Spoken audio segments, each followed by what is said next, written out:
Vamos começar falando do new. O jeito mais fácil de entender como esse operador funciona é sabendo o que acontece quando a gente usa ele. Basicamente, 4 coisas acontecem. Primeiro, ele cria um novo objeto vazio com o contexto de this, onde será o escopo do nosso novo objeto. Então, ele executa o corpo dessa função. Depois, nesse objeto novo, ele cria uma nova propriedade chamada underline underline proto underline underline, que aponta para as propriedades do prototype da função construtora que foi utilizada para criar esse novo objeto. A gente vai falar mais para frente sobre herança de prototype, e daí você vai entender melhor o que é isso. E finalmente, ele adiciona um return this no final da função construtora, para que o objeto que a gente está criando, que vai utilizar esse new e o construtor, ele receba então o this que foi criado na função construtora. Eu sei que é muita informação, mas a gente vai ver na prática o que acontece. Então vamos criar aqui uma nova função construtora, que é como se fosse uma classe, então function usuário, que recebe só um nome, e dentro dela então this.nome recebe o nome e this.log recebe aqui uma function que vai dar um console.log no nosso this. Simplesmente isso. E aqui eu vou criar um const Gabriel, que vai ser um new usuário, passando o meu nome. Se eu der um console.log de Gabriel aqui, se eu rodar, então nós temos o nosso objeto com log no meu function e meu nome aqui. Simples. E com esse new que a gente deu aqui, basicamente o que acontece por trás quando a gente roda é isso daqui. Ele cria um this dessa função e atribui um objeto vazio. Nesse this que ele criou aqui, isso aqui está implícito, tá? A gente não vê isso acontecendo. Então, esse this novo que ele criou, ele coloca as propriedades que a gente está criando e depois ele dá aqui um return de this. É basicamente isso daqui. Então, com isso, o new ele cria um novo objeto cujo prototype dele aponta para o prototype do meu construtor aqui em cima. Sendo assim, apesar de termos dois escopos diferentes, já que ele cria um novo this aqui com um escopo novo, ele retorna um objeto totalmente novo, no fundo eles têm uma pequena ligação. Eu vou fazer isso daqui agora no console para ficar um pouco mais fácil. Então eu posso só copiar isso daqui, só o meu const Gabriel e o meu usuário. Se eu colocar aqui, der um enter, beleza, ele executou.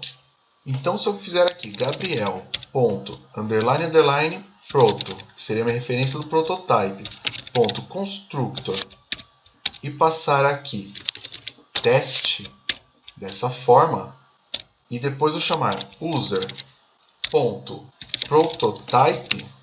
Não, desculpa, me enganei, aqui não é user, é usuário. Usuário, agora sim. Pode ver então que o meu nome aqui, ele automaticamente, o nome do meu usuário, ele já colocou como teste.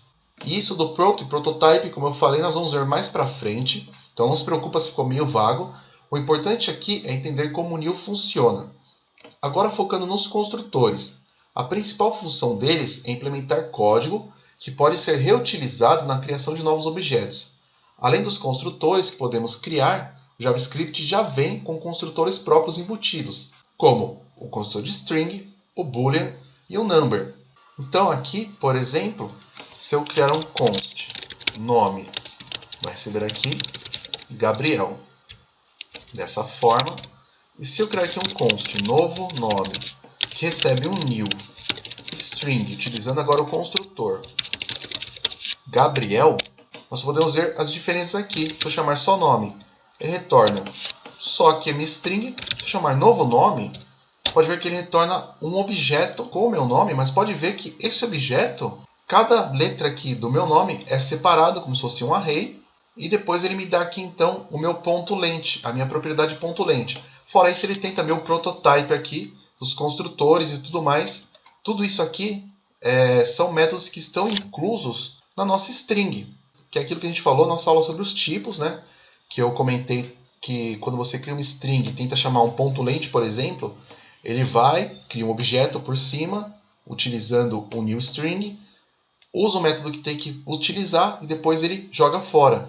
Então qualquer método desses daqui, char@, shareCodeAt e tudo mais, se eu utilizar no meu nome aqui, no meu nome puro, que é só minha string, então ele cria um novo objeto, vai lá, utiliza o método, quebra e joga fora. Sendo assim, qualquer função pode ser usada como uma função construtora, desde que seja utilizado o new antes de atribuir a uma variável.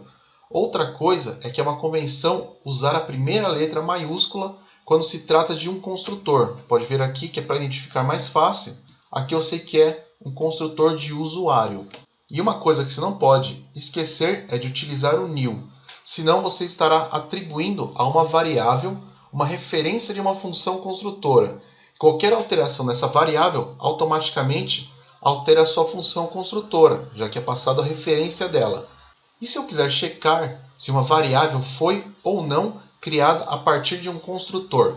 Podemos utilizar o operador standoff para comparar. Então aqui no nosso exemplo, deixa eu só comentar aqui. Se eu der aqui o console.log de Gabriel instance of usuário e deixa eu fechar aqui e eu rodar, ele me dá um true. Porque aqui então a minha constante Gabriel ela é uma instância do meu construtor usuário. Se eu passar aqui então, por exemplo, string e eu rodar, false, porque ele não é então uma instância do meu construtor de string. E com isso nós temos então o nosso new e os nossos construtores.